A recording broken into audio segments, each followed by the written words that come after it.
We're going to start by thinking about how to talk about Jesus without looking like an idiot. That's the overall title, but it's actually the title I've given to the first session as well. And I was very struck when Carmen gave that beautiful introduction, and she went on and on reading out my CV, my resume. And I'm always very conscious that when you teach on evangelism and you have sort of things like that associated, I teach at this seminary and this, I've got a PhD. My big concern is that people sitting there listening think, oh my word, to do evangelism, I need to have an immense amount of study. Now, many of you on this call may have done some study, but maybe you'll also be teaching and ministering to, leading, if you're a church leader, people who haven't done theological study. And so I always feel very guilty that there's that big intro at the start. So to ground it, where I want to begin today, although I'm now an evangelist, an apologist, a philosopher, and a writer, and all those other long, lengthy things, I wasn't always the case. In fact, my first job, I worked for a hospital in London, the city I'd grown up in. I worked for a place called St. George's Hospital.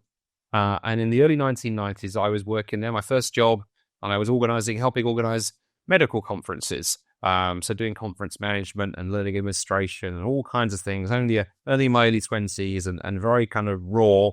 It's a lot of work.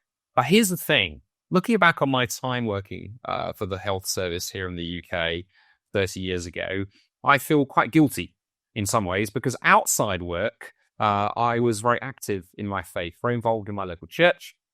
But inside the world of work, inside the hospital, I was very much an undercover Christian. And I've long thought that Undercover Christian would probably make a great movie title, actually, about Christians sneaking around at work, at university, hoping people don't actually notice they are Christians and ask them all kinds of awkward questions.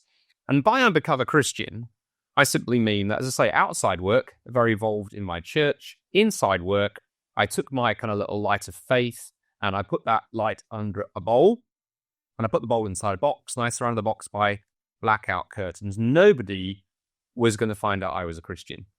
And interestingly, by the way, surveys have shown that I'm not alone in how I behaved in a secular workplace. Survey after survey shows that Christians in the UK and across Europe are often really nervous about talking about their faith at school, at work, outside of church. So I wasn't alone in being an undercover Christian. But here's the thing. If you'd asked me why, I think if you'd have got hold of the 25-year-old Andy Bannister and gone, why are you not confident in talking about your faith at work? I think I'd have said things to you like this. I'd have said, well, I'm afraid of looking stupid. What if I try and share my faith and I look like an idiot? Or perhaps in my more spiritual moments, I might have said, well, I'm afraid of making God look bad. What if I share my faith so badly I do damage for the gospel? That was a fear. I think I would also have said, I'm afraid of standing out from the crowd. Workplaces and universities and groups of friends can be quite conformist environments. And the moment you identify as a Christian and say, I'm a Christian, you stand out. And I was nervous about doing that. And then I think I'd have said to you, what if I'm asked a question I can't answer? What if I talk about my faith at work and somebody says, well, okay, Andy, you're a Christian. So what about science? What about suffering? What about sexuality? What about a topic that doesn't even begin with the letter S? What about those things? And I was so afraid of being asked those tough questions that I said nothing. And as I say, over the years, I had come to realize I was not alone. So many surveys have picked up that people are afraid. And when I talk to people at the European Leadership Forum, loads of pastors will tell me, in their congregations, people are afraid to talk about their faith and so on. It is a very, very common problem. I think one of the number one things holding back the church when it comes to evangelism is fear. It's easy to come together on a webinar like this and talk about faith. But for all of us, how do we talk to our colleagues, our neighbours, our friends? Not always the easiest thing to do. So how do we overcome those fears? And I suspect if we had time to do more interaction on the call today, then maybe there will be other fears that some of you would add to the list, either that you have or that friends that you have. How do we overcome those? Well, I first got a major insight into this when in 2010, my family and I, my wife and I, we hadn't got kids at this point, my wife and I moved to Toronto in Canada. We now live in the UK. But for 6 years, we lived in Toronto, in Canada. And there's Toronto on the slide for you in all its wonderful glory. And shortly after arriving in Toronto in 2010, I became friends with a Christian family doctor, Christian GP, as we would call him in the UK. And his name was Peter. And very early on in one of our conversations, Peter said something to me that really made me sit up and take notice. He said, "Andy, I love being a Christian and being a GP, being a family doctor." He said, there are so many wonderful opportunities for evangelism. And Peter went on to talk about how he talked to his patients about faith. He'd prayed with patients. He'd even had the privilege of leading patients to faith right there in his surgery, in his doctor's consulting room. Now, when I heard this, my ears pricked up, because I meet many Christian doctors, nurses, teachers, other public service professionals who are very, very afraid of talking about their faith that openly for fear of what might happen. I don't know how it is in your country, wherever you're coming in from today, but here in the UK, in Canada, where I was then, really, really tough, actually. In fact, we had a story in our newspapers here about this time 2 years ago. A Christian doctor was almost fired because he had dared to offer to pray with a patient. So when Peter told me this, my first reaction was to ask him, okay, what on earth are you doing? How are you sharing your faith this openly at work, and you haven't got in trouble? You haven't been fired. You haven't been cancelled. What are you doing? And Peter replied, he said, well, actually, it's really simple, Andy. Here's what I do. When I have a patient in my surgery who is wrestling with something in their life, that's obviously why they'd come to see the doctor.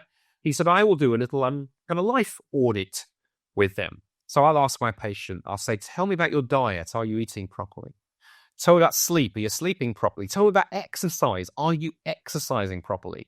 And the last question Pete will always ask is, tell me about spirituality. Are you making space for that in your life? And he said, you know what? Usually what the patient will say is, spirituality, what do you mean, doctor? And Peter will reply, well, some people meditate, some people do yoga. I'm a Christian, though, so I read the Bible, I pray, I go to church, those kind of things. And he said, what then usually happens is, he said, the patient will ask the follow-up question. They'll say, doctor, you pray, what's all that about then?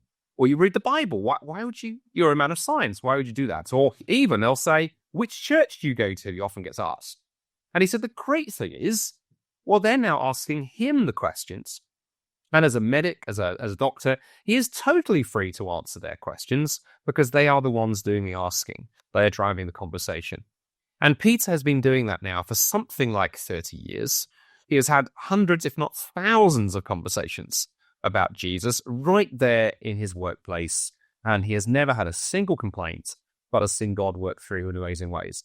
And when he told me that story, that was a light bulb moment for me, because I realized at the heart of what Pete was doing is he discovered the power of questions. And in this first session, this first talk, I want to suggest to you that when it comes to conversational evangelism, everyday conversations about our faith, the most powerful tool we have available to us are not clever arguments, actually, but are questions. And the idea of using questions at the heart of evangelism is not a new idea, actually. It goes back 2,000 years to Jesus himself, the master question asker. Somebody has counted, and apparently, if you do a total count, in the Gospels, Jesus asks 307 questions. Jesus loved to ask questions, so let's take a look at an example of Jesus doing this, and then I'm going to teach you in this first session 3 questions that you can learn to use yourself to either stay in conversations or start conversations. And as you and teach others, hopefully, feel free to take these, share these, spread these around. And then in the next 4 sessions, we're going to build on this first talk. But let's look at these 3. Let's look at Jesus to begin with. So Mark's Gospel, Mark chapter 10, we have the story of Jesus and the rich young ruler, as it's come to be known. Let me read you these 2 verses from the start of the story.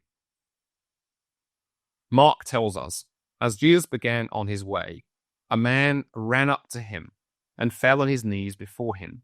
Good teacher, he asked, what must I do to inherit eternal life? Why do you call me good? Jesus replied, no one is good except God alone. Now, you've no doubt heard this story before, but I wonder when you've heard this story before, either it's been preached or you've read it yourself, you found yourself wondering, exactly was Jesus doing here? Because it is a particularly unusual thing he does. I mean, Jesus loved to do odd and strange and unusual things. We see that throughout the Gospels. He loved to provoke people and get them thinking. But this is a really interesting example of him doing that, because the clue this is strange is that you or I wouldn't use this. I absolutely guarantee you're sitting on your sofa, your couch in your home this evening, sort of thinking back over the day. And about 9 p.m. this evening, there's a knock on the door. And you open the front door, and it's your next door neighbor. And your next door neighbor looks at you and says, "Good Christian, what must I do to inherit eternal life?" I suspect most of you are probably not going to use this answer. Probably because you're on a webinar like this and obviously super confident, you're going to say to your neighbor, "Come on in, the kettle's on, I'd love to answer that question." Maybe if you're a bit more nervous, you might say, "I'll tell you what, I've got a book or a leaflet or a YouTube video I can give to you to answer that." Or if you're very, very, very nervous today, maybe you might say, "I'll tell you what, come to my church on Sunday and my pastor will answer that question for you." But so Jesus, right? Why doesn't Jesus say, "I'm the Son of God, follow me"? Why doesn't Jesus just, do something much more straightforward than this whole "why do you call me good" business? Or maybe there was something going on in this man's life that Jesus had to deal with. And the way to deal with it was with a question.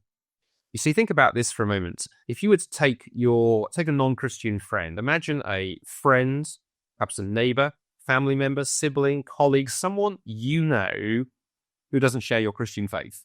And you were to say to them, "Look, I want you to just engage in a thought experiment with me this afternoon.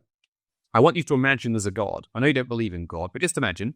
And what do you think if there was a God and there was a heaven? What do you think you would need to do to get to heaven?" Well, what do you think, I wonder, if you ask your friend that, you would hear back? Well, if you ask people that question, the interesting thing is, almost universally, people will reply, "Well, I guess if there's a God and if there's a heaven, I suppose I'd be a good person, right? I'd be a decent person, a kind person. Then, if there is a God, then, I suppose I've got a chance of getting to heaven." Most people think being good is how you go to heaven. And this is what this young man is saying to Jesus. He is saying to Jesus, "Jesus, you look like a good man. You're a famous rabbi. Everyone listens to every word you say. You are clearly a good guy. So you're clearly going to heaven. So tell me, how do I get there?" That's the mess that Jesus has to untangle. And he could have done it with a sermon, a parable, a lecture. He does it with a question. Because when Jesus says to the young man, "Why do you call me good? Only God is good," he basically is saying to the young guy, "Son, you are absolutely right. You are 100% right. All good people do go to heaven. But the question is, who is good?" And I'm telling you, the only person who's good is God. So all good people go to heaven. Absolutely right. Who is good? Only God. So who gets to go on that basis? Only God. And of course, as you read on in this story, the issue that then emerges is the real issue, which is this young man's money and possessions. And by the way, it also raises a much bigger question. If the young man has seen that Jesus is good, but only God is good, who exactly is Jesus? And then in a moment, when Jesus turns to the young man and says, "Sell everything you have, give it all away and follow me," that's an outrageous demand if this is just a rabbi from Galilee. If it's somebody bigger than that, well, all bets are off. And Jesus does all of that by asking a question. Questions can be incredibly powerful. And what I'd like to do in my kind of remaining 13 minutes of this first kind of talk, which we're going to do for about 25 minutes or so, I want to teach you 3 questions that you can learn to use again and again and again. These all come from my book, How to Talk About Jesus Without Looking Like an Idiot, which we've named this session after. But let me walk you through these 3 basic questions that are a good way to start using questions in evangelism. So the 3 questions I'm going to introduce you to are the what do you mean by that question? The why do you think that question? And the have you ever wondered question. Let me show you how they work very briefly, because we don't have a lot of time this afternoon, but I'll give you a little example to show you how each of them work. Take this first question. What do you mean by that? Let's imagine that later in the week, you are riding the bus in your town or city. You're going to school or work or going shopping. You're sitting on the bus. And like every Christian on public transport, you are sitting there on the bus, reading the biggest, blackest, leather-bound Bible you can possibly find. It is the large print edition. No cheeky reading the Bible on a phone for you. You have got a massive, large print Bible with you. And who should get on at the next bus stop? But old school friends that you haven't seen for, 5 years. And your friend gets on at the next stop, sits down next to you, looks at the Bible. They couldn't really miss the Bible. It is massive. And they say very loudly, "Oh, you are not still into that religion rubbish, are you? Nobody believes in God these days. Belief in God is totally irrational. There is no evidence that God exists, period." And you notice a couple of things. You notice, firstly, that they have said this very, very, very, very loudly, so that everybody else in the bus has heard. People are taking their headphones out. People are turning to listen to your conversation, so you have an audience. And you also notice that you've only got about a couple of minutes to your bus stop. You're also realizing that your heart is racing, your adrenaline needle is in the red zone, your palms are sweaty. This is quite intense. What on earth do you say to what's just been thrown at you in such a short time? Now, many Christians would probably just panic or freeze or run out the door. But what if you used a question? What if you turned to your friend and said, "Well, thank you for that, but I just have a couple of questions, if I might. You said only idiots believe in God. What do you mean by that? What precisely is stupid or irrational about believing in God? The majority of the world's population do. So what's the problem?" You might pick up on the word evidence. You said, "Hey, you said there's no evidence that God exists." What do you mean by the word evidence? What would count as evidence for you, for example? And then you might even pick up on the God word. You might say, "Hey, you said God a couple of times. What do you mean by God? When you say you don't believe in God, obviously, what do you mean?" I've actually asked atheist friends sometimes that question when they say they don't believe in God. I've said, "What do you mean by God?" And sometimes I'll hear back things like, "Well, I don't believe in the guy in the sky with a big beard and the lightning bolts." To which I like to smile and say, "Well, that's great. That sounds like a strange mix-up of Thor and Father Christmas, and that's not what Christians believe in." If you have a moment, I will tell you what I believe in. Now, any of those approaches might open up a conversation. You see, success for me looks like by asking the "what do you mean by that" question, you diffuse the situation. It becomes massively less intimidating, and a conversation has begun. And success for me would simply look like when you get off the bus in 2 minutes' time, you've created a space to say to your friend, "Next time you're passing through town, why don't we grab a coffee? I'd love to talk more about some of this stuff, and we've got more time together. Why don't we grab a coffee sometime and have a more serious conversation about these things?" And all you've done is you've used the Jesus approach. You've responded not with an argument or shouting or running away. You've responded with a question. Let me show you the second question, which works in a similar way. Second question is very, very similar. The "why do you think that" question. Let's imagine again the same scenario. You're on the bus, your friends got on, sat down next to you, but this time your friend particularly attacks the Bible. They say, "Oh," and they say, "Why are you reading a Bible on a bus? I mean, this is the 21st century. That, my friend, is an ancient book full of myths and legends and superstitions. Oh, and by the way, it is absolutely stuffed full of contradictions." And again, other people have heard. You've got 2-3 minutes to your bus stop. You want to say something to respond to your atheist friend. What do you do? Well, the "why do you think that" question, whereas the "what do you mean by that" question picks up on a particular word that your friend has said. Here you're going for the bigger picture. And you're going to sort of look at your friend and say, "Well, that's a really interesting perspective. I've heard other people say similar things, but I wonder, tell me, what is it that you've read or studied or seen or heard that's led you to that position that you've just shared?" In other words, you're asking your friend, what's the evidence for what they just said? Now, from having tried this, often what you'll get is your friend will just say something like, "Well, everybody knows," which is shorthand for "I saw it on YouTube last night. I saw Richard Dawkins or some celebrity atheist say it online last night. I'm now repeating it. And I know, oh dear, this Christian's now asking me what my reasons are." And they're stuck. And then you don't need to be clever. You just look at your friend and say, "Well, maybe we need more than just hearsay on these big issues." Or you could pick up on the word contradictions. You might say, "Hey, you said there are contradictions in the Bible. Just out of interest, which one did you have in mind?" Now, again, most people will have nothing. And again, you could just gently then take a step forward into the conversation. Or if they've got something, if they say, well, I remember reading the Bible and I saw an issue with this and this. Well, if you know the answer to what they've raised, then just share it. Don't be rude. Don't be aggressive. Just say, well, have you considered that maybe this might be a way of thinking about that? And if you don't know the answer, that was the fear when I worked for the hospital back in my start of my career that kept me silent. What if they have something I don't know the answer to? Again, we don't need to be afraid of this as Christians. You can simply say to your friend, that's a really good question. I don't immediately know the answer off the top of my head, but look, I am a Christian who likes to think about things. I have some quite smart friends, smarter than me.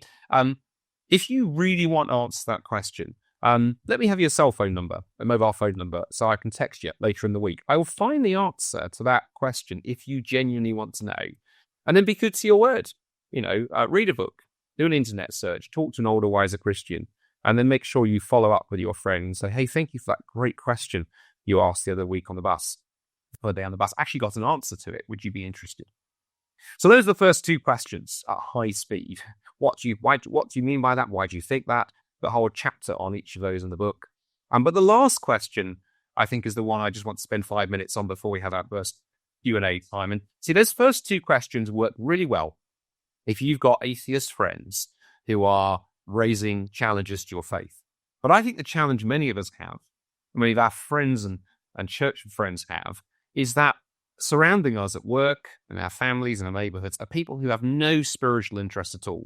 They're not throwing anti-hit Christian remarks around the place. They are just giving you a stone-cold wall of silence. Or they'll say things like, I'm not into religion, I'm not interested, I'm not spiritual, whatever you want to call it. And the challenge can be, how do you start conversations with people who show no sign of interest in anything? Well, this is where the last question is going to help us today, and it's the have you ever wondered question. Let me show you how it works, not with a made-up example, but with a real, actual story. I have a friend who is a teacher, a high school teacher at a school in the south of England, and my friend John teaches religious studies and philosophy, and he's a Christian teacher, and he's in a secular school. So he has to be very careful what he says or doesn't say, what he says to his students, to his fellow teachers, because again, like my doctor friend, he's a bit too lippy, a bit too fast on his feet, a bit too direct about his faith, then he is going to get in trouble. And John told me, though, he's found wandering questions are a really good way to start conversations. And I recall the first time he told me this, I said, what's a wandering question? And he told me this story. He said, on one occasion only, I was teaching a class of 30, 15-year-old students, and we were doing a class on moral philosophy. And he put this photo up on the screen. This is the cover of Time magazine from August 2010, and it portrays the beautiful but mutilated face of a young woman called Bibi Asia. She was, at the time of the story, she was a 14-year-old Afghan teenager who had been forcibly married off to a Taliban warlord in his 50s. He had horribly mistreated her, so she had run away from the home, but she'd been captured, dragged back, they had cut off her nose and her ears, and they'd left her to die. Thankfully, she was rescued by United Nations aid workers, and reconstructive surgery happened, and she's now living a very different life. But it's a dramatic story. So John told his class of teenagers this story, and then he said, okay, who here thinks that what was done to Bibi Asia was wrong? And he said to me, Andy, thankfully every hand in the class went up. It's never a good day for a teacher when you discover there is a psychopath at the back of the room. And he said, then he asked a follow-up question. He said, okay, class, who can tell me why it's wrong?